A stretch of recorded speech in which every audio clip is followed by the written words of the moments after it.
समर्थ.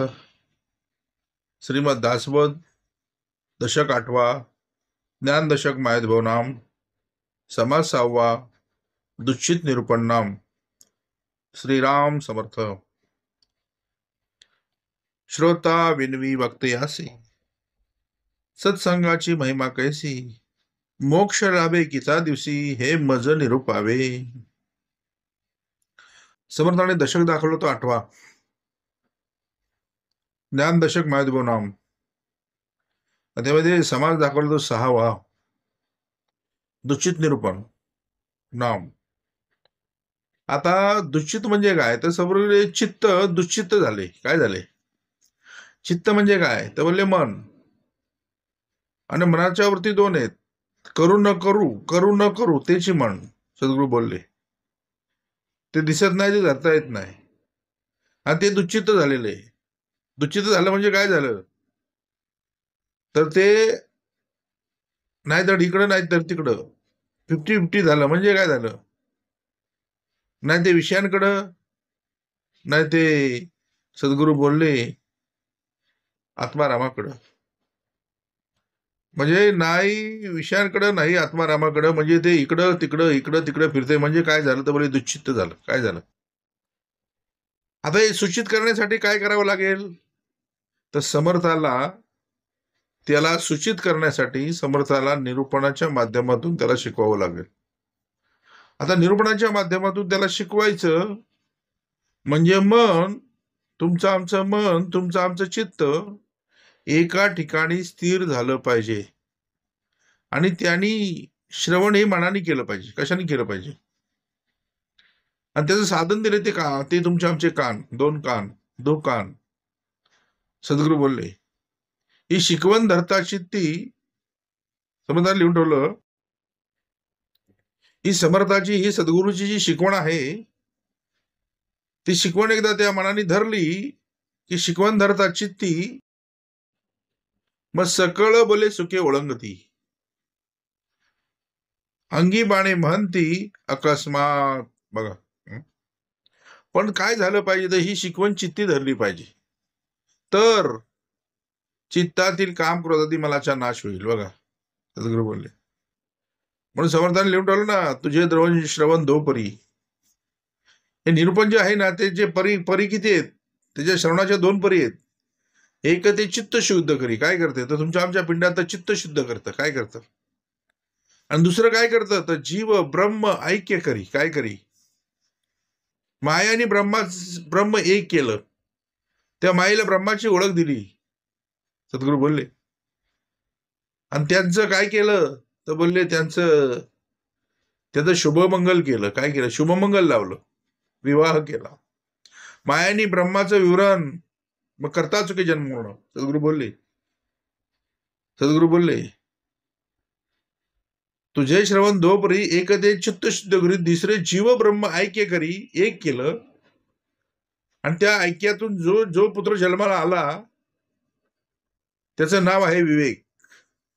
मग सद्गुरू काय करतात, तर मायेचं लग्न ब्रह्माशी लावतात आणि अखंड विचाराचं मंथन देतात, ज्या माध्यमातून विवेक आणि वैराग्याचा जन्म तुमच्या आमच्या पिंडात होतो. बघा, सद्गुरू बोल एक ते चित्त शुद्ध करी, दुसरे जीव ब्रह्म ऐक्य करी, दोन्हीकडे उद्धार. बघा, नाही तर माणसाची अवस्था आहे ना, घर का ना घाट का, जन्माला हेला नेहला, वाहत वाहत वाहत वाहतच गेला. म्हणून सद्गुरू नेहमी सांगतात, सद्गुरू कार्याला का आले, तर बुडते हे जन देखवेना डोळा. हा सगळा कळवला समर्थाला येण्याचं कारण काय, तर बुडते हे जन देखवेना डोळा, म्हणून येते बोलले कळवला. बघा, म्हणून सद्गुरू बोलले समाज दाखवला 6वा, दुच्छित निरूपण नाम. बघा, त्यामुळे समर्थांनी पुढेच लिहून ठेवलं की श्रोता विनवी वक्तयासी. आता श्रोता कोण, वक्ता कोण, हा भाग वेगळा आहे. पण तुम्ही सद्गुरू जर भेटला तर तो दाखवून देईल की ऐकणार आपण तोच आहे, बोलणार आपण तोच आहे. श्रोता वक्ता एकर गुणंदन. पण इथं समर्थांनी काय लिहिलंय, दृश्यात भाग बघितला तर कसा दिलाय, तर बोले श्रोता विनवी वक्तयासी.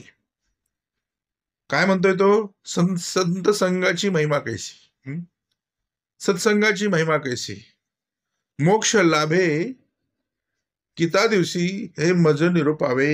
बघा, सद्गुरू बोलले स्वभाव माणसाचा लालची आहे. मोक्ष लाभे किता दिवशी हे मज निरोपावे बोलतो. काय बोलतो? सत्संगाला मी येतो, परंतु मला किती दिवसात मोक्ष लाभेल ते मला तुम्ही सांगा, अशी मला गॅरंटी द्या. सद्गुरू बोलले. समुद्र डायरेक्ट लिहून टाकले. बघा, विश्वासता निरूपणे सरळ लिहून टाकलं. बघा, कारण आरंभीच म्हणती देव, आरंभीच क्या मिलेगा. आरंभीच म्हणती देव, मला काहीतरी देव ऐशी वासना. मला काहीतरी देव म्हणजे तो देव नाही, देव म्हणजे देव घेऊ. बघा, मला काहीतरी देव ऐशी वासना. बघा, म्हणून सद्गुरू बोलले आरंभीच म्हणती देव. कारण स्वभाव लालची ना, जिथं जाईल तिथं स्वतःचाच फायदा बघेल माणूस, एवढा हुशार. पण सोयता कारणे जो जागतात त्याची धन्य माता, त्याची धन्य पिता. ज्याला जिथं सोयीत करायला पाहिजे ना, तिथं त्याला विषय आडवे येतात, त्याचं मन दूषित करतात, आणि हा त्या विषयांच्या नादाला लागून सोयीत काय हे विसरतो, आणि शेवटी जन्म के फेऱ्यामध्ये अडकतो. बघा, म्हणून जर 84 लक्ष योनीचा फेरा जर थांबवायचा असेल तर चित्त सुचित्त करावे. काय करावे? आणि जे जे सद्गुरू बोलतील ते जीवामध्ये धरून ठेव, बोलले ते जीवी धरावे. सावध होऊन बैसावे. कसे बसावे? सावध होऊन बैसावे. निमिष एक. बघ, कारण सावध वध करणारे बाहेर नाही, सद्गुरू बोलले वध करणारे आत आहेत. माणूस दिसतो जिवंत पण आतमध्ये मारतात. बघा, नाचलाय पण आतमध्येच, खवळलाय पण आतमध्येच, कामक्रोधानी. त्याला कैसा भला म्हणता येईल? सद्गुरू बोलले. आणि हे झालेलं त्याचं चित्त दुच्चित्त झालेलं ते सद्गुरू निर्गुणाच्या माध्यमातून समर्थाला सुचित्त करायचंय. काय करायचंय? म्हणून त्यांनी प्रश्न विचारलाय, श्रोताविनी व्यक्त असे, संत संघाची महिमा कैसी. आणि मोक्ष लाभे किता दिवशी, किती दिवसात मला मोक्ष मिळेल हे तुम्ही मला सांगा बोलतो. बघा, सद्गुरूंनी एकदा काय झालं, नारद स्वारी भगवंताकडे गेली वैकुंठामध्ये, आणि प्रत्यक्ष स्वारीला विचारलं, भगवंता मला संत संघाचा महिमा सांगा, मला संत संघाचा महिमा सांगा. तेव्हा प्रत्यक्ष स्वारी काय त्याला बोलली की संत संघाचा महिमा काय सांगायचा बोलले. जा बोलले, मी सांगायची गरजच नाही बोलले. जा अमक्या अमक्या ठिकाणी एका कुंपणावरती एक सरडा बसलेला आहे. सरडा काय, एक सरडा बसलेला आहे, त्याच्याकडे जा आणि त्याला फक्त तू विचार की बाबा मला संत संघाचा महिमा सांग बोलले. मला संत संघाचा महिमा कळवून दे. तेव्हा नारद स्वारी बोलली, आता कसं काय करायचं? भगवंताने तर सांगितलंय की त्या सरड्याला, त्या कुंपण्यावरच्या सरड्याला जाऊन सांग, विचार की संत संघाचा महिमा काय. आज्ञेप्रमाणे नारद स्वारी गेली आणि त्या ज्या कुंपणावरती जो सरडा बसला होता त्या सरड्याला त्याने विचारलं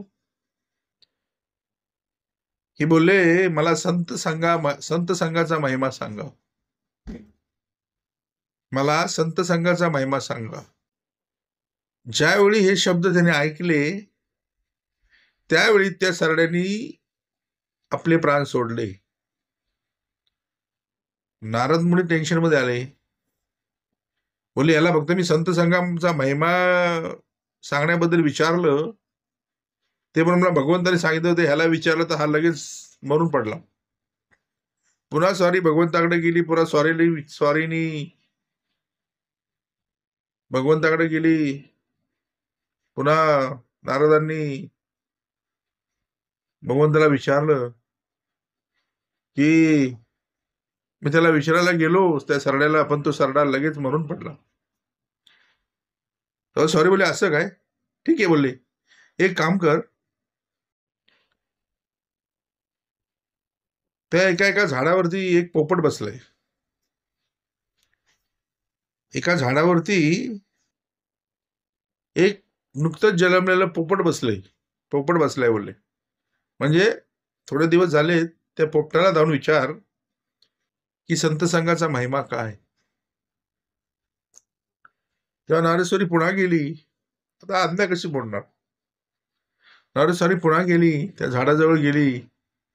झाडाजवळ गेल्यानंतर त्या पोपटाला विचारलं, मला संत संघाचा महिमा सांग. आणि ज्यावेळी हे शब्द त्याने ऐकले, त्या पोपटाने हे संत संघाचा महिमा हे शब्द सांग बोलल्यावर ऐकल्याबरोबर तो पोपट सुद्धा मरून पडला.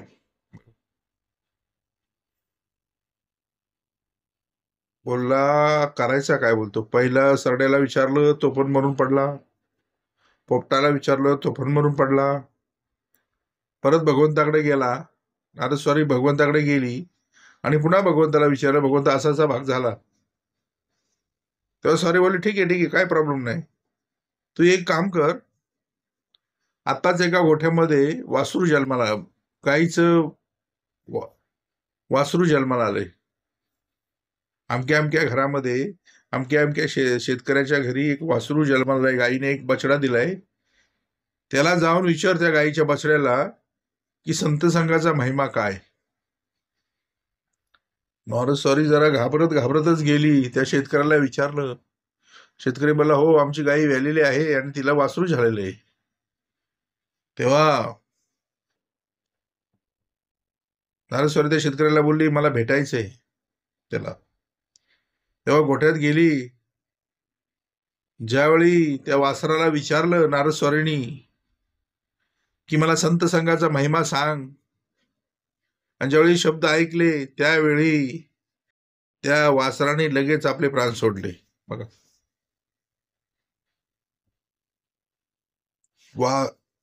वासराला प्राण सोडल्याबरोबर नारस्वारी तिथून पळ सुटली भगवंताकडे. भगवंता काय लावले काय? तू काय चेष्टा लावलीस का? बोलले. पहिला सरड्याकडे गेलो, त्याला विचारल्यावर त्यांनी पण प्राण सोडले. दुसरं त्या पोपटाकडे गेलो, त्याला नुसतं सांगितलं की संत संघाचा महिमा सांग, तर त्यांनी लगेच प्राण सोडले. आता वासराची पण तीच गती. ठीक आहे, तो शेतकरी जरा चांगला होता म्हणून मला सोडलं, नाही तर माझी अवस्था खराब करून टाकलीस. आता सॉरी बोलली, ठीक आहे, काय टेन्शन घेऊ नकोस. नारद सॉरी टेन्शन मध्ये आली. तेव्हा भगवंतानी सांगितलं, एक काम कर, आता तू काय कर, अमक्या अमक्या राज्याच्या राजाला, अमक्या अमक्या राज्याचा राजा, त्याला नुकताच पुत्र रत्नाचा लाभ झालाय. काय झालाय? नुकताच त्या राजाला पुत्ररत्नाचा लाभ झालाय. तेव्हा तू त्याच्याकडे जा आणि त्या बाळाला विचार की बाळा मला संत संघाचा महिमा सांग. नारस्वारी बोलली, भगवंता आता ते बाकीचे प्राणी त्यांच्या मागं कोणी नव्हतं म्हणून मला सोडलं, आणि हे राजाच्या समोर जर घडलं तर मला राजा सोडेल का? सॉरी बोलले, काय टेन्शन घेऊ नको, तू जा बिंदास, काही घाबरू नकोस. आता नारस्वारी आज्ञेप्रमाणे गेली त्या राज्यामध्ये. नारस्वारी आल्याबरोबर राजानं त्यांचं पाय वगैरे धुतले, चरण शालन केलं आणि त्यांना बसायला आसन दिलं. तेव्हा राजाने विचारलं की काय येणं केलं, येणं का केलं? तेव्हा नारस्वारी बोलली की राजा, तुला नुकताच पुत्ररत्नाचा लाभ झालाय, त्या पुत्राचं मुख दर्शनासाठी आम्ही आलेलो आहोत. तेव्हा राजा बोलला, आमचं अहोभाग्य की तुम्ही माझ्या मुलाला बघण्यासाठी आले. त्यांनी लगेच व्यवस्था केली. त्या बाळाला आणण्याची व्यवस्था राज दरबारामध्ये जिथे नारद मुनी बसले होते तिथं आणण्याची व्यवस्था केली. नारद स्वारी टेन्शन मध्ये बोलले, आता इथं काय झालं तर हा राजा काय मला सोडत नाही. तरी पण धीर केला. ज्यावेळी ते बाळ नारद स्वारीच्या मांडीवरती दिलं गेलं, त्यावेळी नारद स्वारी त्या बाळाला भीत भीत विचारलं, बाळा, सत्संगाचा महिमा काय मला सांग. तेव्हा ते बालक, नुकतंच जन्मलेलं बालक नारद स्वारीला बोललं की ऋषी हो, सत्संगाचा महिमा काय सांगायचा, सत्संगाचा महिमा काय वर्णावा. तुम्ही मला पहिले भेटले त्यावेळी मी सरड्याच्या जन्मात होतो. तुम्ही नुसते भेटले आणि तुमचे शब्द उच्चार ऐकल्याबरोबर संत संघाचा महिमा सांग, तुमचे शब्द उच्चार बरोबर ऐकल्याबरोबर बोलले मी मुक्त झालो, त्या योनीतून मुक्त झालो. बघा, पुन्हा दुसऱ्या वेळी मी पुन्हा जन्माला आलो, पोपट योनीमध्ये जन्माला आलो. पुन्हा तुम्ही आले, संत संघाचा महिमा सांग, पुन्हा मुक्त झालो. पुन्हा पुढच्या वरच्या योनीमध्ये जन्माला आलो. पुन्हा वासराचा जन्म घेतला. संत संघाचा महिमा काय. पुन्हा तुम्ही ज्यावेळी वासराचा जन्म ज्यावेळी झाला त्यावेळी तुम्ही मला पुन्हा भेटायला आले आणि मला विचारलं की मला संत संघाचा महिमा सांग. हे शब्द ऐकल्याबरोबर तुमचे महर्षी, तुमचे शब्द ऐकल्याबरोबर मी तिथे पण मुक्त झालो. आणि बोले संत संघाचा महिमा तुम्हाला काय सांगायचा, एवढ्या योनी चुकून मी आज राज कुळामध्ये जन्माला आलो. संत संघाचा महिमा काय सांगायचा तुम्हाला, बोले मी राज कुळामध्ये जन्माला आलो. सद्गुरू बोलले संत संघाचा महिमा. म्हणून विश्वासता निरूपणे सद्गुरू बोलले. सत्संगाचा महिमा काय, सद्गुरू बोलले. केलेला संत संघ कधी वाया जात नाही. तो प्रत्येकाच्या कारणावरती अजन्म लिहिला गेलेला आहे. बघा, तो बरोबर ज्यावेळी वेळ पडेल ना त्यावेळी तो तुला उपयोगी येईल रे. तू फक्त करत राहा, करत राहा, करत राहा, करत राहा. फल की आशा मत कर. कारण कामनेने फळ घडे, निष्काम भजने भगवंत जोडे. मग भगवंताला जोडायचं काय असेल तर निष्काम भजन पाहिजे. कारण फळ मागता एके दिवशी, अरे बागाच्या बागा त्याच्यापाशी. मग फळ काय मागतो, अरे बागाचा मालक माग. म्हणून ठेविले अनंत तैशीची राहावे. बोलतो ना, मोक्ष लाभे किता दिवशी हे मज निरूपावे. बघा, आज लोक नुसता वारावर परमार्थ ठेवलाय.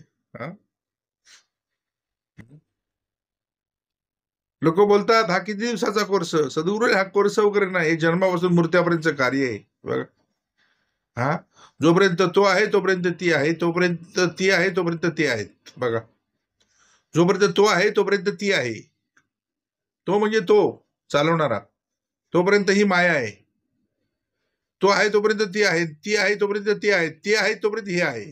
सद्गुरू बोलले. बघा, म्हणजे ते आहेत ना तोपर्यंत निरूपण आहे, हे लक्षात घ्यावं. सद्गुरू बोलले. अजून कुठं शोधायला जायची गरज नाही तुला. बघा, आणि कुठं तुला कायम सांगितलंय आम्ही. आठवड्यातून एकदा श्रवण, दिलेली आज्ञेची उपासना, सकाळ संध्याकाळ. तुला जेवढी घेशील, किती घेशील बाबा दो करी. मग किती घ्यायची ते आपण तुम्ही आम्ही ठरवायचे. बघा, श्रवण किती करायचं, कसं करायचं. बघा, म्हणून म्हणलं श्रोताविनी वक्ते असे सत्संगाची महिमा कैसी, मोक्ष लाभे किता दिवशी हे मज निरूपावे. बघ, मोक्ष लाभे किता दिवशी हे मज निरूपावे. बघ, पुढे म्हटलं धरिता साधूची संगती, किता दिवसा होते मुक्ती, हा निश्चय कृपामृती मज दिनास करावा. मग धरता का साधूची संगती. मग संगती कोणाची धरायची. वेशातले साधू बरेच आहेत. वेश वेश वेश असावा, बावळापरी अंतरे असावा, नाना काळ. आपण सगळ्या लोकांचा जो जिव्हाळा आहे ना तो कळला पाहिजे ना. पण वरी वरी वेश केला, अंतरी दोष भरला. त्या दोषाच्या धनाला काय पाहिजे. म्हणून आत्मज्ञानाविना भारता सर्व कर्म निरर्थक. बघा सद्गुरू बोलले संधी साधू पण बरेच आहेत, साधू पण बरेच आहेत. मग ज्याने तुमच्या आमच्या पिंडामध्ये 6 धुतले तोच साधू ओळखावा. देव तेथेची जाणावा, आहे तरी देवदारी. धोतर लेंगा टोपी बघून कळणार नाही, म्हणून कळावा शोधावे अंतर, साधू कळला पाहिजे. मग संगती कोणाची धरायची? ज्याने तुमच्या आमच्या पिंडातले 6 स्वच्छ धुवून स्वच्छ केले ते तो साधू. बघा 6 धू तोची साधू ओळखावा. बघा मग जशी संग तसा रंग, जैसा जैसा घडे संग तैसे बोले घोराचे रंग. मग संघाची शोधून धरावी. बघा नाही तर कर्मे केल्या कर्माचे फळ प्राप्त होईल सगळं. आणि तळमळ घालवायची असेल तर सद्गुरूंनी तळमळ जाणार नाही. बघ पण सद्गुरू धरिताना मग साधूची संगती. मग सद्गुरू बोलले किता दिवसा होते मुक्ती. बोलले की धरिता साधूची संगती किता दिवसे होते मुक्ती. हा निश्चय कृपामूर्ती. बघा कारण तो आहे तो कृपेचा जळ धरू, सद्गुरू भावनाची तारू, बोधे पावी पहिले पारू, मावरती आधरू भाविकांच वय. की तो काळाचा नियंता ना तरी संकटी सोडविता, की ते भाविकांची माता परम स्नेहाळू. स्नेहाळू कृपाळू जनिदास पाळू, तयांतरी क्रोध संताप कैसा, जगी धन्य तो दास सर्वोत्तमाचा. म्हणून बोलले ना हा निश्चय कृपामूर्ती मज दिनास करावा. बघा काय म्हणतोय. म्हणून बोलले ना सद्गुरू बोलले कृपेचा सागर येतो. कसा आहे हा निश्चय कृपामूर्ती मज दिनास करावा. पुढे म्हटलं मुक्ती लाभे तक्षणी विश्वासता निरूपणी, दुच्छितपणे हानी होत असे. बघा सरळ लिहून ठेवलं. मुक्ती कशी? ज्या क्षणाला बसलास आणि समोरच्यावर विश्वास ठेवलास, नक्कीच मला आईला तिरावर पहिल्या तिरावर पोचवल. सद्गुरूला विश्वासता निरूपणी. तुझा जर निरूपणावर विश्वास असेल तर बोले तुला इकडे तिकडे कुठे जायची गरज नाही. विश्वासता निरूपणी. मोक्ष कधी? मेल्यावर नाही, जिवंतपणी मोक्ष. मेल्यावर मोक्ष नाही सद्गुरू बोलले. मेल्यावर काय? सद्गुरू वर काय नाही, जे काय ते इथंच आहे. इथंच करणं, इथंच सूट. बघा मोक्ष लागे तक्षणी पण विश्वासता निरूपणी. मग निरूपणाचा अधिकार कोणाचा? तर सद्गुरूचा. निरूपणाचा अधिकार कोणाचा? तर संतांचा. सहज सहज सहज बोलता विवेक प्रगट होय, नाही दिट नाही पाठ स्वभावेची जे बोलत ते ब्रह्मनिरूपण. काय सांडावं लागत नाही, काय मांडावं लागत नाही. एक विचार शोधून पाहिजे म्हणजे कळे. देव कोण हे कळले, आपण कोण हे कळले पाहिजे, आणि हे कळण्यासाठी आपण वळले पाहिजे. म्हणून मुक्ती लागे तक्षणी विश्वासता निरूपणी. दुच्छितपणे हानी ठेवलेली. मग माणसाकडे दुच्छितपणे आणतात कोण? ते आहेत कुठे? ते कुठल्या कॅमेऱ्यामध्ये सापडलेत का? त्यांचं चित्र आलंय का? दुच्छितपणे हानी. मग दुच्छित करतात कोण? चित्त सुचित होतं, चित्त दुच्छित करतात. काय करतात? म्हणून चित्तातील कामक्रोधातील मलाचा नाश दूर करण्यासाठी सद्गुरूला काय करावं लागलं? तर विश्वासता निरूपणी मोक्ष लागे तक्षणी. बघा सगळं बाजूला ठेव, सर्व सांडून शोधामधला ऐसा देवाची बोलीला. परंतु लोकी शब्द अमान्य केला त्या भगवंताचा. सर्व सांडून शोधामधला. सद्गुरू काय बोलले? सर्व सांडायचं म्हणजे काय करायचं? सर्व सांडायचं म्हणजे काय करायचं? घरदार बंगला सोडून वानात जायचं का? सर्व म्हणजे काय? ही घरामधली जी पिंडावळी ना, म्हणून घरातली घरं बघायची. बघा सद्गुरू बोलले लेकुरे उदंड झाली तो लक्ष्मी निघून गेली. बघा सद्गुरूने सर्व सांडायचं म्हणजे काय करायचं? मग सर्व आहेत कुठे? त्यांना शोधायचं कुठं? बाहेर शोधता येईल का? सर्व सांडून शोधामधला ऐसा देवाची बोलीला. परंतु लोकी शब्द अमान्य केला त्या भगवंताचा. कारण अद्वैत अर्थ न कळल्यामुळे लोक सर्व सांडायला लागली आणि संन्यासी व्हायला लागली. बघा मग सर्व संन्यासी म्हणायचं कुणाला? संन्यासी कुणाशी म्हणावे? जो मी आणि माझं जो विसरला तो संन्यासी झाला. बघा मी आणि माझं, मी आणि माझं, मी आणि माझं. आजकाल विश्वामध्ये चाललंय काय? या अवघं झालंय भ्रांतीचं ओझ. मी भ्रांतीचं ओझ तुमच्या आमच्या डोक्यावरून खाली उतरवल कोण?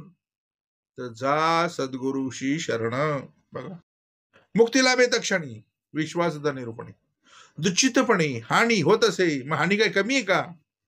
अरे एका मनुष्य जन्माची चूक 83,99,999 योनीचा फेरा, एवढी मोठी हानी.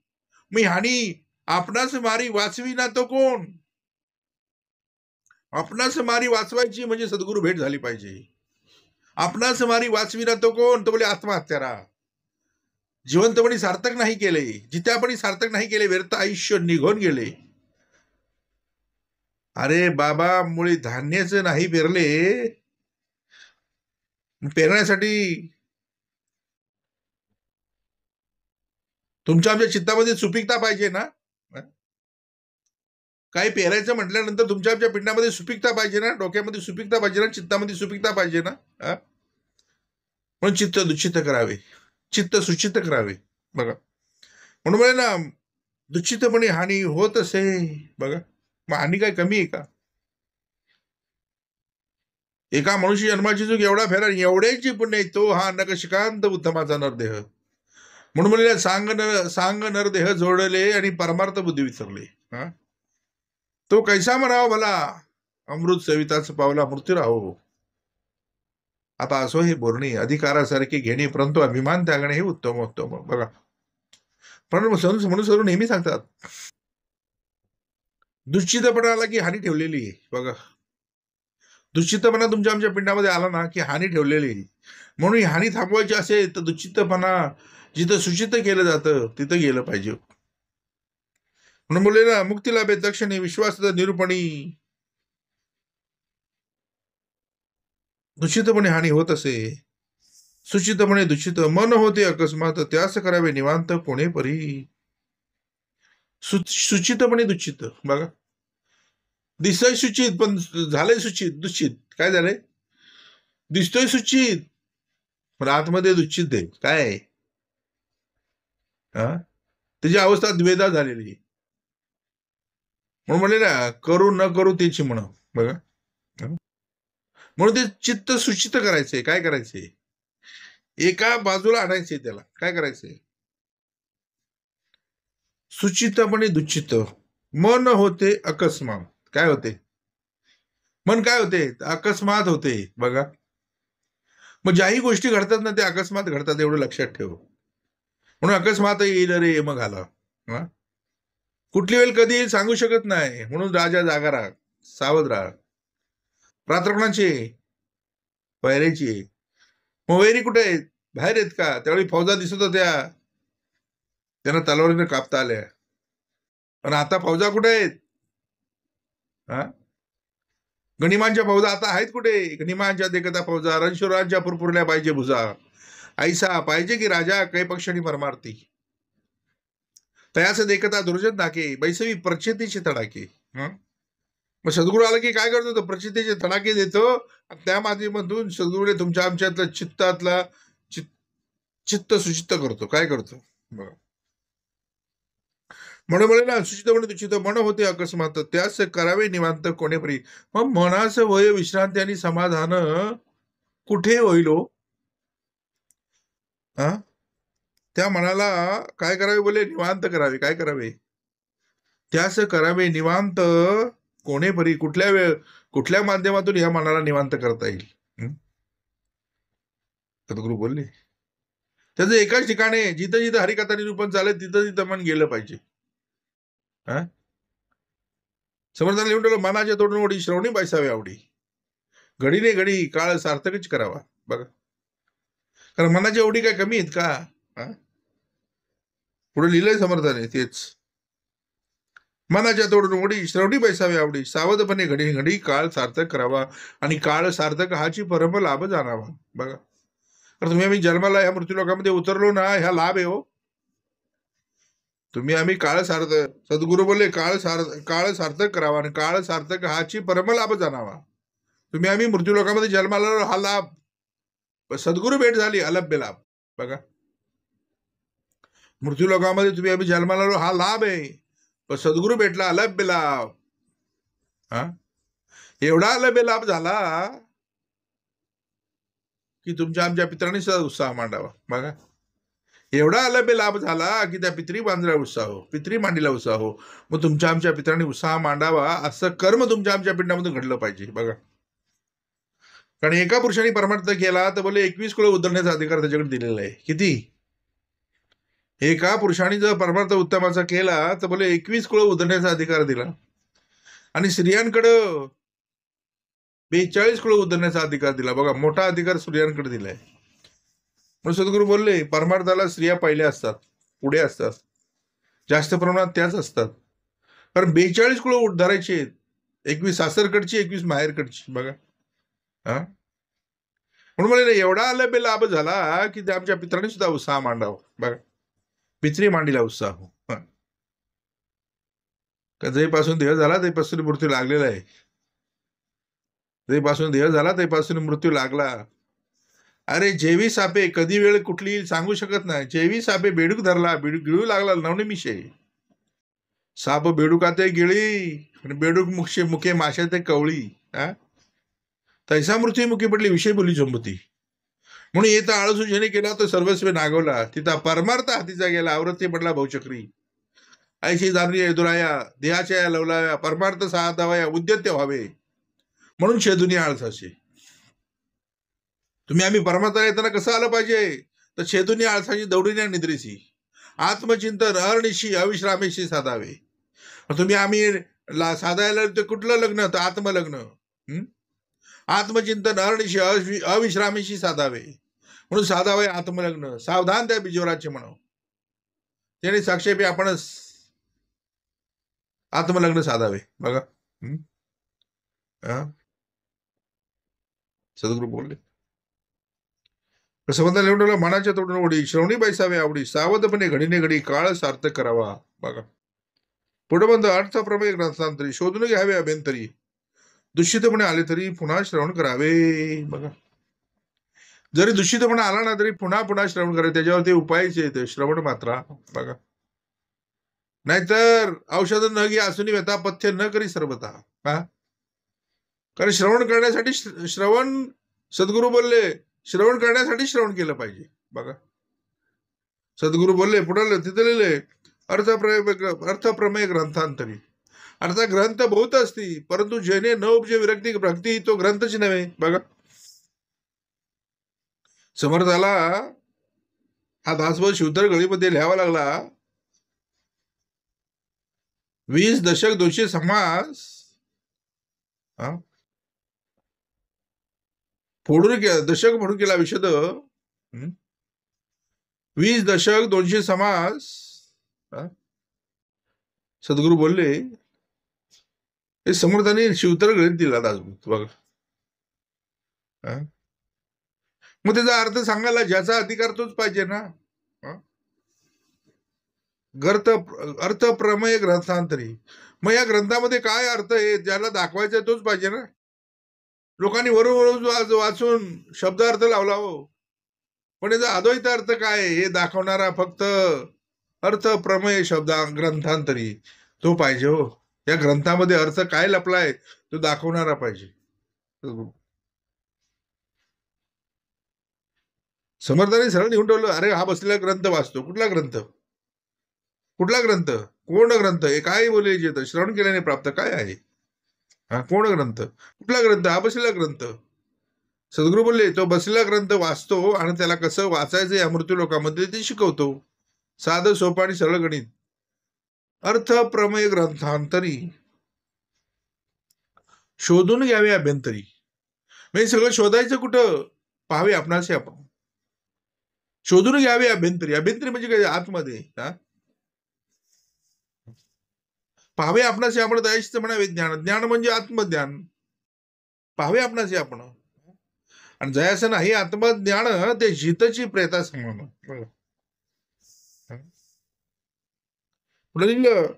शोधून घ्यावे अभ्यंतरी. दूषितपणे आले तरी पुन्हा श्रवण करावे. आणि श्रवण करताना पुन्हा दूषितपणे आला तरी पुन्हा श्रवण करावे. मग केलीची करावी म्हणजे आळसाचा आळस करावा. आळसाचा आळस करायचंय. काय करायचंय?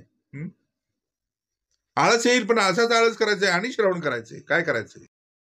बघा, नाहीतर दूषितपणे हानी होत असे. बघा, पुढे लिहिलं, अर्थांतर पाहिल्या विना उगेच करी जो श्रवण तो श्रोता नव्हे पाषाण मनुष्य विषयी. बघा काय म्हटलंय, अर्थांतर पाहिल्या विना उगेच करी जो श्रवण. अर्थबोध काही लागत नसेल त्यांना उगाच श्रवण करतोय, फायदा काय त्याचा. ज्या अर्थी श्रवण करतोय, ज्या अर्थी पिंडामध्ये आमरण बदल होतोय, क्रिया पालटे तत्काळ, त्या अर्थी सद्गुरू बोलले बरोबर अर्थ लागू आहे. पण सांगोवांगीच्या गोष्टी सांगून माणसाला भीती घालून तिथं थांबवलाय, फायदा काय त्याचा. सद्गुरू बोलले अर्थांतर पाहिल्या उगाच करीतो श्रवण तो श्रोता नव्हे पाषाण मनुष्य विषय. बघा तो श्रोता नाही बोलले, पाषाण आहे मनुष्य विषयामधला. बघा दिसतोय माणूस पण पाषाणासारखा आहे, फायदा काय त्याचा. माणसाला दगडाची उपमा दिली, माशानाची म्हणजे दगडाची उपमा दिली माशा. तो दगड मला बोलले तुझ्यापेक्षा. तो सद्गुरू बोलले तू श्रोता नव्हे पाषाण मनुष्य विषय. बघा हे ते श्रोते मानती सीन आम्हास केले पाषाण तरी पाषाणाचे लक्षण सावध आहे का. बघा सद्गुरू पण बाका असा कुणाला सोडत नाही हो. तो बोला आम्हाला पाषाण बोलले, त्याला राग आला. तेव्हा सद्गुरू बोलले अरे तो पाषाण परवडला पण तू नाही परवडला. आणि त्या पाषाणाची लक्षणं समर्थाने सांगायला घेतली. काय म्हणले सद्गुरू बोलले, श्रोते येथे श्रोते मानती शीन आम्हास केले पाषाण तरी पाषाणाचे लक्षण सावध आहे का. बघा समर्थाने पुढे लिहिलं, वाकुडा तिकुडा फोडीला. काय केला, वाकडा तिकडा कसा पण फोडा, पाषाण घडून नीट केला. काय केला, वाकुडा तिकुडा फोडीला पाषाण घडून नीट केला. दुसरे वेळेशी पाहिला तरी तो तैसाचे असे. बघा म्हणजे काय, वाकडा तिकडा कसा जसा फोडला पुन्हा मागुती पाहिला तो तर तैसाचे असे. बघा आता हे समर्थाला का दाखवायचे, वाकडा तिकडा फोडीला सगळ्या खपल्या पाडल्या तरी जसा आहे तसाच येतो. त्याच्यामध्ये काय नाही बदल, तुम्ही ठेवलाय तसाच वाकडा तिकडा फोडीला. पाषाण घडवून नीट केला, मग जो जो घडला तो पूजनीय झाला. बघा मग पाषाण काय करावं तर घडण्यासाठी सद्गुरूच्या जो जो जो जो आहे ना घडवणारा त्याच्या शनीचे घाव टाकीचे घाव सोसावे. तेव्हा बोलले पाषाणाला देव पण इलो. घडवून घ्यायचं म्हणजे शनी आणि हातोडे आली. एखादा फटका हळू बसतो, एखादा फटका जोरात बसतो. पण तो पाषाण बोलतो माझंच काढलं साला, यांना कोणी सांगितलं, सगळे माझेच आवून काढले. यांना कोणीतरी सांगितलं वाटतं.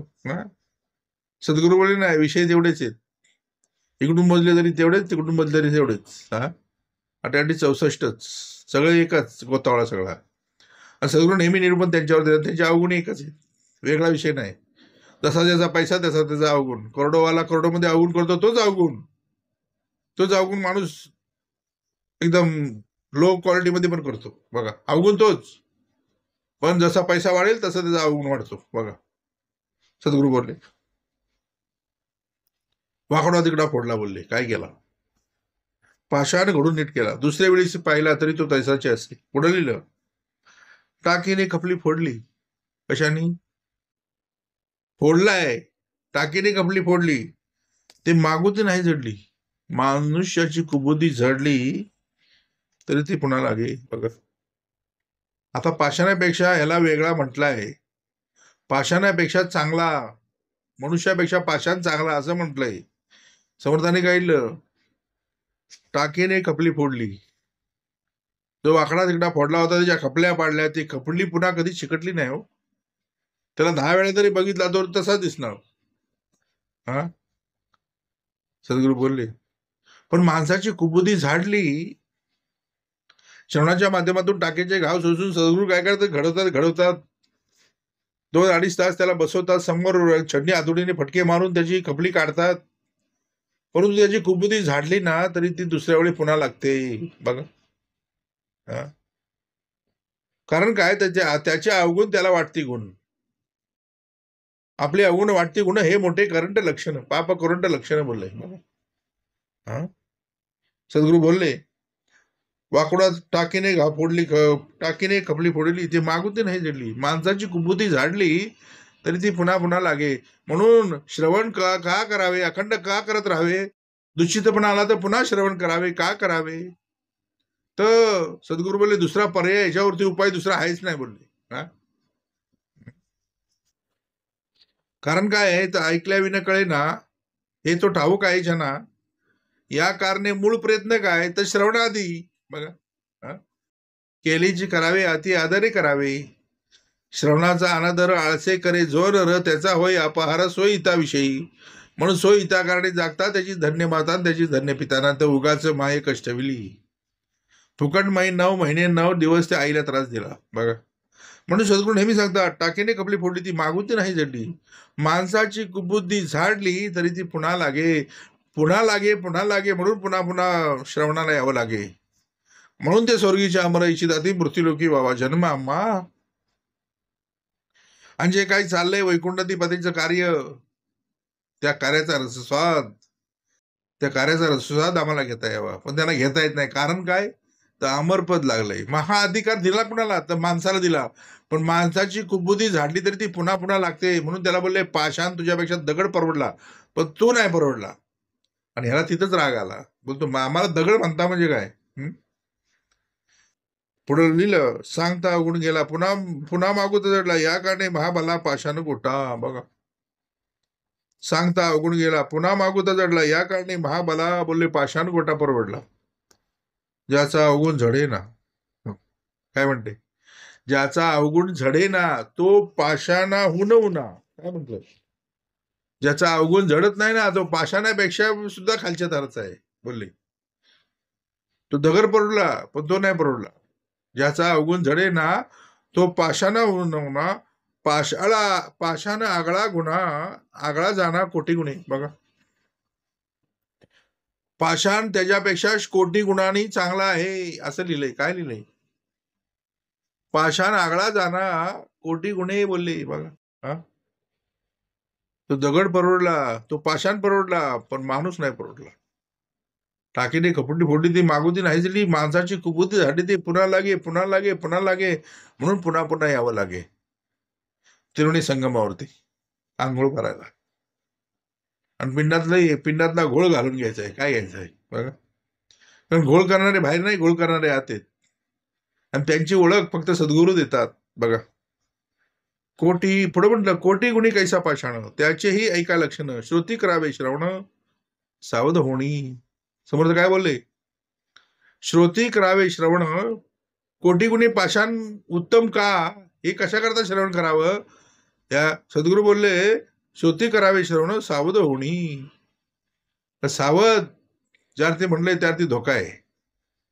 ज्यार्थी सावध म्हणलंय त्यार्थी धोका आहे. सद्गुरू तुम्ही आम्ही कसं करा पाहिजे तर सावध होणी बैसावे निमिषे. पुढे लिहिलं आता पाषाणामध्ये हे सगळ्या गोष्टी मोडतात. समजा एवढं माणिक मोती प्रवाळ बघा. आज काय रत्न येतो त्यांना काय किंमत आहे बघा. आणि त्याच्यापेक्षा ही सगळी रत्न जो हाताळतो तो किती श्रेष्ठ असेल. पण या रत्नाची गारगोटी केली कुणी. एवढं अमूल्य रत्न मनुष्य हे रत्न आहे अमूल्य, ज्याचं मोल कुणी करू शकत नाही. ह्याची गारगोटी केली कुणी. आणि ते करणारे आहेत कुठं. मग सद्गुरूले माणिक मोती प्रवाळ पाचू वेडुर्य वज्रनीळ बघा. गोमेंद मणी परिस केवळ बघा. परिस पण दगडच ना. पण ज्या ज्या लोखंडाला लागलं त्याचं सोनं केलं.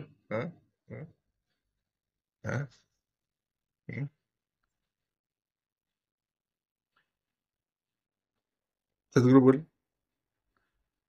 परिस पडेला अंगणी आणि हा शोधतोय गावभर. परी स्वतः जवळच आहे, लावून घ्यायचा आणि नुसताच घेऊन फिरतोय. फायदा काय. अरे परिसाचा अधिकार काय तर बोले ज्या लोखंडाला लागेल त्याचं सोनं होईल. नुसताच परीस हातात घेऊन फायदा नाही. ते लोखंडाला पण लागला पाहिजे परीस. सद्गुरू बोले माणिक मोती प्रवाळ पाचू वेडुर्य वज्रनीळ ही सगळी रत्न आहेत. गोमेद मणी परीस केवळ पाषाण बोलीचे ही सगळी लक्षणं कुठली आहेत? पाषाणाची आहेत. पण आज काय किंमत आहे? अहो तिजोरीत ठेवतात, सेफ लॉकरमध्ये ठेवतात, करोडोनी किंमत. पाचू वेडुरी माणिक मोती प्रवाळ ह्याची करोडोनी किंमत आहे. हा, आणि त्याची मोजणी पण कॅरेट मध्ये करतात. कशामध्ये? कॅरेट. कशामध्ये? समजलं पाहिजे. हा, आणि ज्या परिसरी ज्या ज्या लोकांना जर सोनं केलं त्याला बोले भट्टीत टाकतात. काय करतात? आणि जोपर्यंत भट्टी सोनं टाकत नाही ना तोपर्यंत त्याला उजाळा येत नाही. जेवढं भट्टी सोनं टाकाल ना तेवढं त्याला तेवढी त्याची शुद्धता निखरून येते. बघा, नाही तर सोन्यासारखे सोनपितळ. भट्टी टाकल्यानंतर कळतं की सोनपितळ आहे. बघा, हा सगळा प्रकार कशात येतो? पाषाण बोलीचे. म्हणून म्हणले ना, माणिक मोती प्रवाळ पाचू वेडूर्य वज्रनीळ गोमेदमणी परिस केवळ पाषाण बोलीचे. या वेगळे बहुत सूर्यकांत सोमकांत. बघा, हे पण काय दगडाचाच प्रकार आहे ना. सोमकांत सूर्यकांत नाना मोहरे सप्रचित औषधाकारणी. बघा, दगडाला पण घासून औषध देतात हो. विचार करा. नाना मोहरे सप्रचित औषधाकारणी. बघा, दगड पण उपयोगी येतोय प्रत्येक गोष्टीला, पण माणूस कशाला उपयोगी येत नाही. अरे माणूस हा कधी होशील माणूस. हा स्वतःच्या दुःखामध्ये दुःखी नाही, हा दुसऱ्याच्या सुखामध्ये दुःखी आहे. हे त्याची पोटदुखी आहे.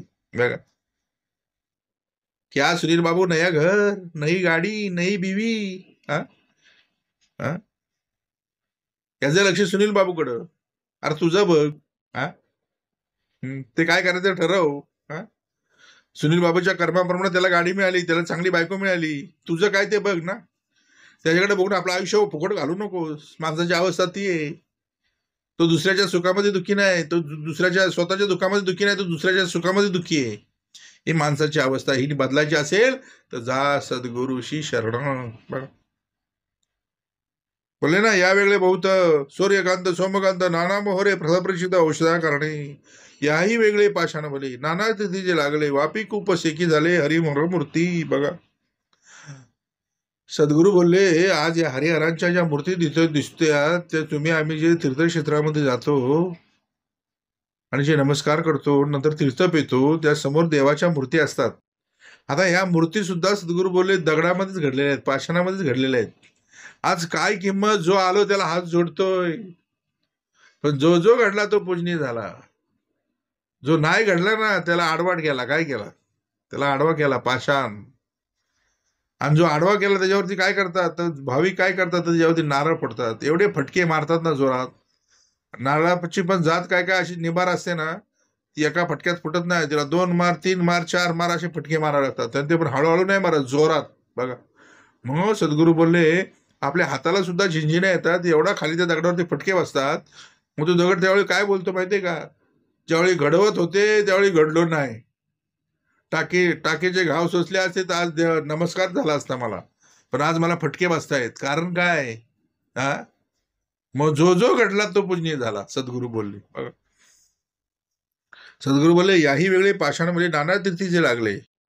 मग तीर्थामध्ये सगळी जी मूर्त्या आहेत त्या प्रत्येक मूर्ती या दगडाच्या आहेत. बघ, सद्गुरू बोलले नाना तिथीचे लागले वापी खूप सेकी झाले हरिहर मूर्ती. बघा, वापीला लागले, वापी कूप सरोवर ह्यांना जे दगड लागली सगळी पावन झाली हो. कुठेतरी ते भगवंताच्या कार्याला लागली. बघ, हरिहरा मूर्ती, हरिहरांच्या मूर्ती सुद्धा त्यात पाषाणामध्ये घडल्या गेल्या.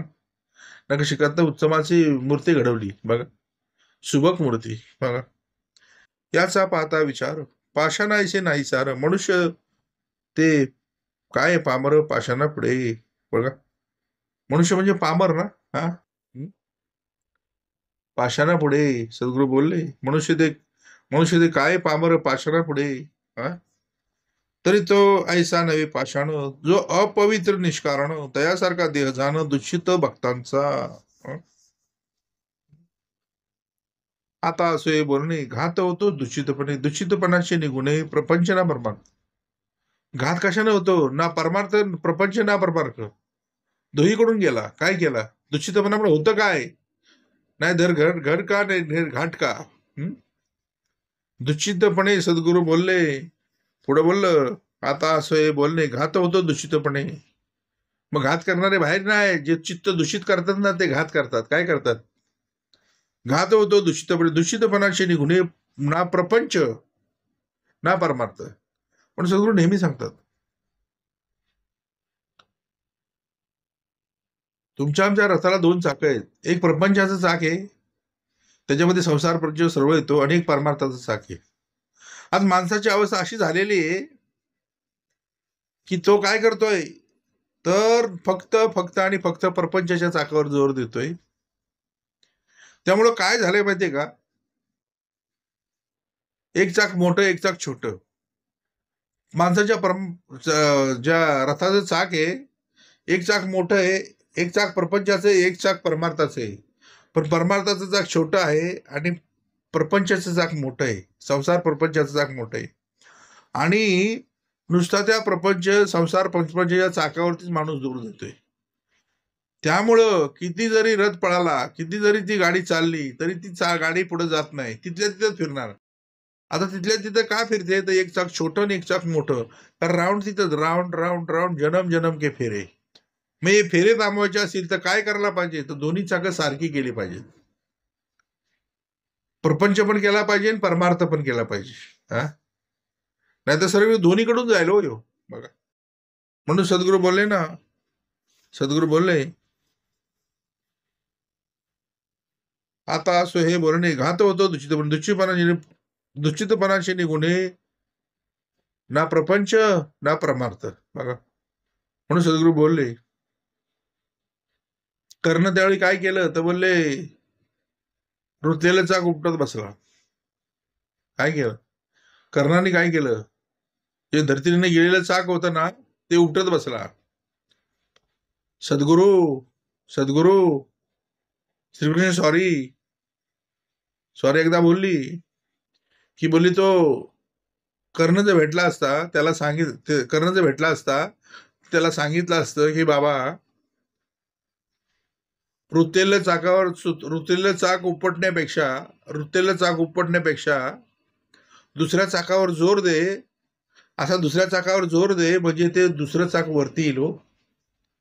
समर्थाला पण तुम्हाला आम्हाला तेच सांगायचंय. माणूस संसाराचं चाक उपटत बसलाय, प्रपंचाचं चाक उपटत बसलाय, संसार प्रपंचाचं चाक उपटत बसलाय. समर्थाने सुद्धा तेच तुम्हाला आम्हाला सांगितलं.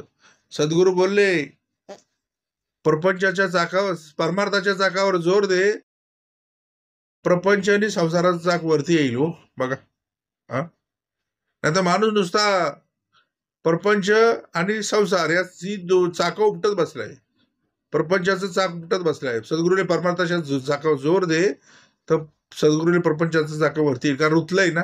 बघा, आता असो हे बोलणे घात होतो दूषितपणाचे निगुणे प्रपंच ना परमार्थ.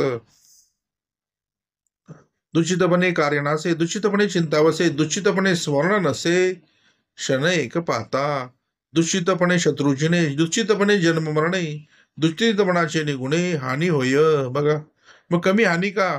बघा, शत्रू बाहेर आहेत का? दूषितपणे शत्रू जिणे. हा, माणुसकीच्या शत्रुसंगी युद्ध चाललंय. कुठलं चाललंय? माणुसकीच्या शत्रुसंगी युद्ध आमचे सुरू. शत्रू बाहेर आहेत का? दूषितपणे जन्म मरणे. मग जन्ममरणाचा फेरा चुकवायचा, दूषितपणा असून जन्ममरणाचा फेरा चुकवता येईल का? दूषितपणे जन्म, दूषितपणाचे निगुणे हानी होय. हानी म्हणजे काय? कमी हानी नाही. 84 लक्ष योनीची फेरा डायरेक्ट, कमी हानी नाही. दूषितपणे नवे साधन, दूषितपणे नवे न घडे भजन, दूषितपणे नवे ज्ञान साधकांशी. बघा, मग साधायला काय आलो हे कळलं पाहिजे. तुमच्या आमची भूमिका ही साधकाची आहे. कसली आहे? तुम्ही आम्ही काय साधायचं हे जर नाही कळलं तर साधक बद्धाकडे सहज जातो. काय होतंय, कोण बघतोय, बोलतो रांगेचा फायदा तुम्हाला आम्हाला. पण सद्गुरू दूषितपणे नवे साधन, दूषितपणे नवे न घडे भजन. कारण दूषितच झालाय तर त्याला भजन पण नाही, साधन पण नाही, काही होणार नाही. तो सैर वैर झालाय. दूषितपणे नवे ज्ञान, कुठून ज्ञान येईल साधकाशी. बघा, दूषितपणे नवे निश्चय, दूषितपणे न घडे जय, दूषितपणे होय क्षय आपल्या सोयीताचा. म्हणून जो सोयीता कारणे जागता, मग इथं जागता कशा करता पाहिजे, तर सोयीता कारणे. म्हणून जो जो सोयीत धरेल, सोयीता कारणे जागता, त्याची धन्य माता त्याची धन्य पिता. बघा,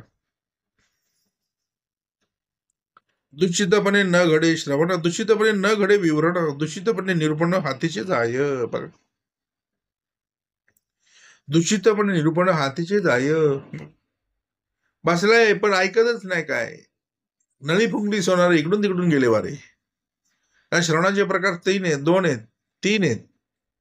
पहिलं श्रवण इकडून ऐकलं, इकडून सोडून दिलं, ह्या कानाने सोडून दिलं.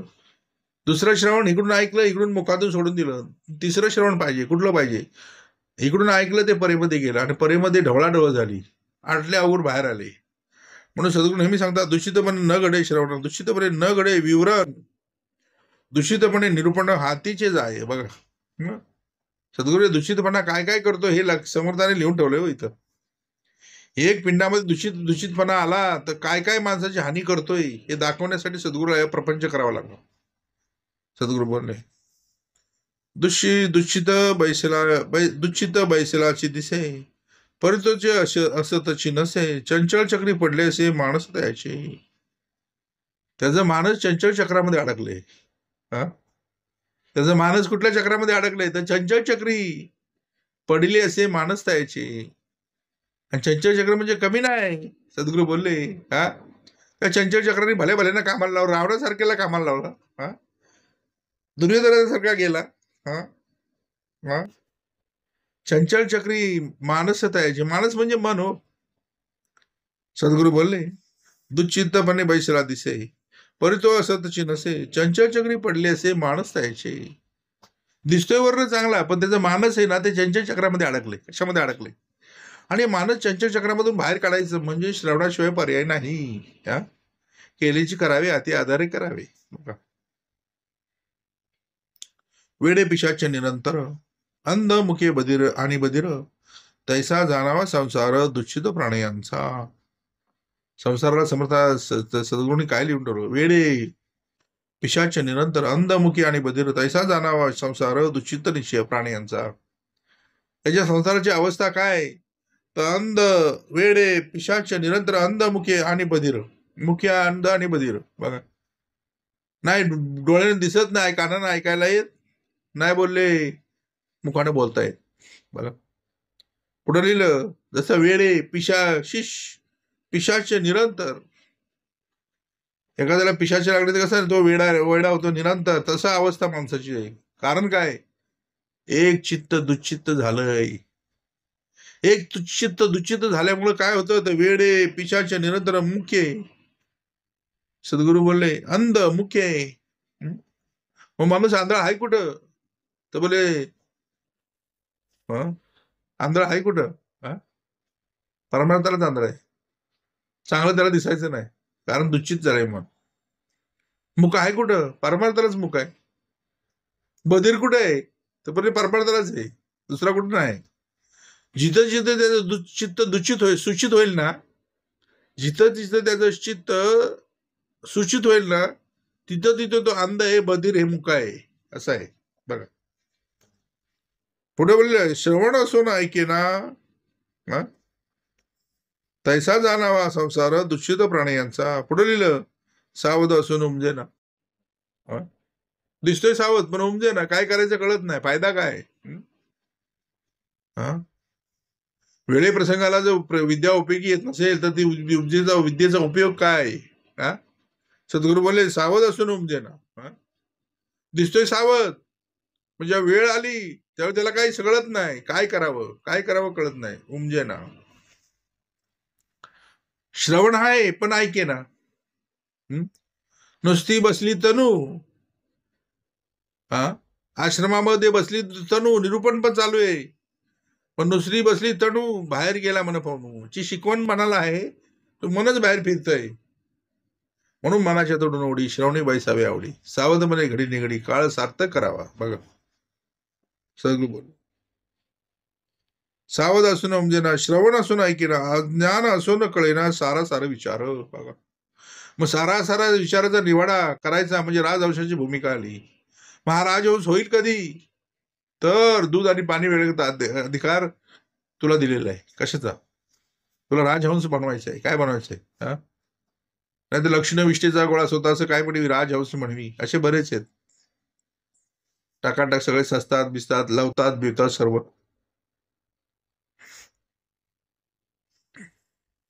ऐसा तो दूषित आळसे परलोक ऐसा त्यासी जयाचे जीवी अर्धशी आळस वसे. मग दुसरं काय आहे? सद्गुरू बोलले ऐसा तो दूषित आळशी. दूषित कसा असतो? तो बोलतो आळशी. आणि त्याला आळस नेमका परमार्थालाच आहे, बाकीच्या ठिकाणी आळस नाही. त्याला आळस नेमका श्रवणालाच आहे, सद्गुरू बोलले. त्याला आळस नेमका सत्कर्मालाच आहे. अवगुणाच्या कर्माला त्याला आळस नाही, तो तिथं एव्हरग्रीन आहे. जिथं जिथं हानी आहे ना तिथं तो पुढे आहे. जिथं जिथं सद्गुरूला हानी थांबेल ना, जिथं चित्त सूचित होईल ना, तिथं त्याला काय तर आळस आहे, सद्गुरू बोल. समजा लिहून तो ऐसा जो दुःखित आळसी परलोक कैसा त्यासी जयाचे जीवी अरणीशी आळस बसे. अखंड आयुष्यभर त्याच्या पिंडामध्ये आळस बसलेला आहे. दुःचितपणापासून सुटला तरी तो सवेचा आळस आला. आळसा हाती प्राणी आला उसंतची नाही. बघा, आळसापासून त्याला उसंत नाही एवढा आळस. सद्गुरूंनी सगळं सांगितलं, आळसाचा आळस करावा. हा, काय करायचंय? तर आळसाचा आळस करायचंय. येईल आळस, त्याचं काम आहे यायचं. त्याचा आळस तू कर ना. आलाय ना आळस, मग त्याचा तू आळस कर. त्याचा तू आळस केलास ना तर तो पुन्हा येणार नाही तुझ्याकडे. म्हणून म्हणजे आळसाचा आळस करावा. बघा, दूषितपणापासून सुटला तरी तो सेवेचा आळस आला. आळसा हाती प्राणी आला उसंतची नाही. बघा, बोलतो ना माणसाला कामा घालणं वेळ नाही बोलतो, तसं आळसापासून माणसाला वेळच नाही. मग वेळ वेळ वेळ वेळ वेळ यायची म्हणजे सद्गुरूला शरण गेलं पाहिजे. आणि आपल्या क्षाची विवेकाची वल्ली ज्याच्या हातामध्ये त्याने ती सद्गुरू बोलले विवेकाची वल्ली मारली पाहिजे आणि ज्याच्यावरती नावाडे त्याचा विश्वास पाहिजे. आळसे राहायला विचार, आळसे बुडीला आळसे राहायला विचार, आळसे बुडाला आचार. आळसाने काय होतं तर विचार बुडतो. आळसाने काय होतं तर आचार बुडतो. आळसे नव्हे पाठांतर काही केल्या. बघा, काही कर. आळशी असेल ना तर सगळे पाठांतर पण कामाला नाही. फायदा काय? पुढं पाठ माग सपाट. आळसे घडीना श्रवण. आळसानं श्रवण घडणं शक्यच नाही बोलले. आळस येतं. आळसाचे फळ रोकडे, सद्गुरू बोलले. श्रवण कसं घडेल त्याला? आळसाचे फळ रोकडे, जांभयव निद्रा पडे, सुख म्हणून आवडे आळस लोका. बघा, सुख म्हणून आवडतं माणसाला. आळस म्हणजे काय? तर सुख आहे, सुख. का माझ्यासारखा मीच आळशी असा बोलतो तो. बघ, सुख म्हणून आवडे आळस लोका. पुढे ना समजा लिहून ठेवलं, आळसे घडीना श्रवण, आळसे नवे निरूपण, आळसे परमार्थाची खून मळीन झाली. आळसामुळे काय झालं तर परमार्थाची खून मळीन झाली. बघा, आळसे नित्य नेम राहिला, आळसे अभ्यास बुडाला, आळसे आळस वाढला असंभाव्य. आळसानं काय केलं तर सगळं वाढवलं. सद्गुरू आळस करणारे बाहेर नाही, आळस करणारे आत आहेत. कारण दुःचितपणे हानी होत असे. पुढे म्हणतात, आळसे नित्य नेम राहिला, आळसे अभ्यास बुडाला, आळसे आळस वाढला अभ्यास असंभाव्य. सद्गुरू बोल, आळसे गेली धारणा धृती, आळसे मळीन झाली वृत्ती. तुमच्या आमची वृत्ती मळीन झालेली कशामुळं? तर आळसामुळं. आळसे विवेकाची गती मंद झाली. बघा, विवेक सुद्धा मंदावला. कशामुळं? तर आळसामुळं. म्हणून आळसाचे श्रवणी आळसाचे सद्गुरू आळसाचा आळस करायचा आहे. काय करायचंय? आळसे गेली धारणा धृती, आळसे मळीन झाली वृत्ती, आळसे विवेकाची गती मंद झाली, आळसे निद्रा वाढली. काय झाली? बघा, क्षुधा तुषा निद्रा आळस आणि मैथून. बघा, क्षुधा म्हणजे जेवला, भूक भूक. क्षुधा तृषा म्हणजे पाणी, आळस. क्षुधा तृषा आळस निद्रा आणि मैथून. बघा, या क्रिया आहेत सगळ्या.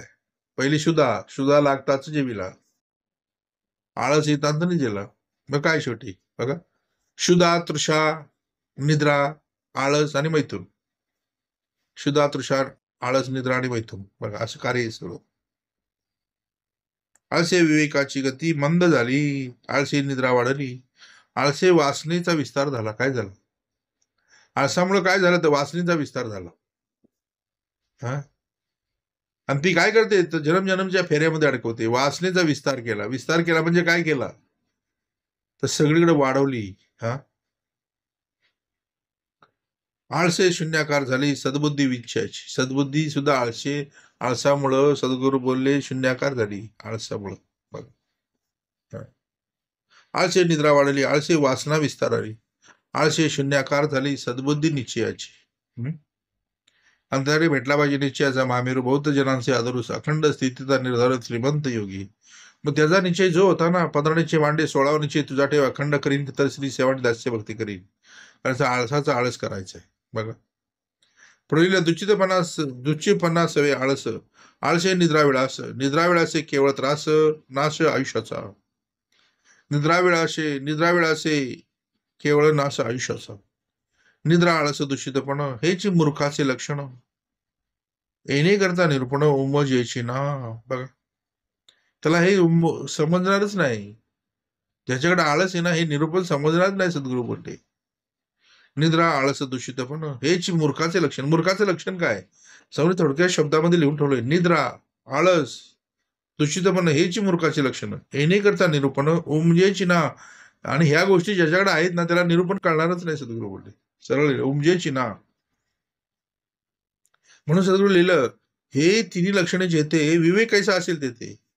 मग जिथं सद्गुरू बोलले निद्रा, आळस आणि दूषितपणा आहे, तिथं विवेक कसा असेल बघा. विवेकाची अपेक्षा तिथं तू करूच नकोस बोल. बघा, जिथं निद्रा, आळस आणि दूषितपणा आहे, तिथं सद्गुरू बोलले विवेकाची तो अपेक्षा करूच नकोस. म्हणून सद्गुरू लिहिलं, हे तिन्ही लक्षणे जेथे विवेक कैसा असेल तेथे अज्ञानास या परते सुखची नाही. मग जो अज्ञानी त्याला ह्याच्यापेक्षा सुख वेगळं काय? सुख म्हणतात दुःख अवघे ठाकून आले, मन दुःचित झाले. सदुरे सुख वाटतंय त्याला, पण शेवटी ज्यावेळी वेळ येईल ना, त्यावेळी त्याला कळेल. म्हणून बोलले ना,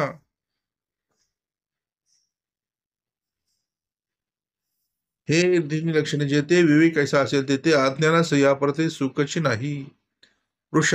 शुदा लागतात जेवीला, जेवून उठता आळस आला, आळस येता निजेला सावकाश.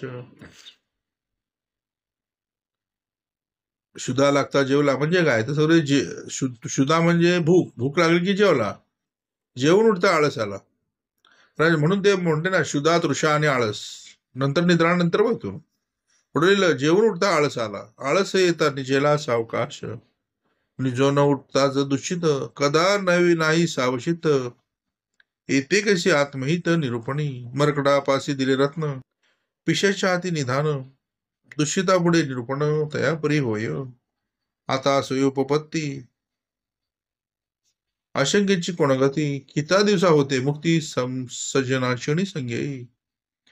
ऐका याचे प्रत्युत्तर, कथेशी व्हावे निरोत्तर. संत संघाचा विचार ऐसा असे.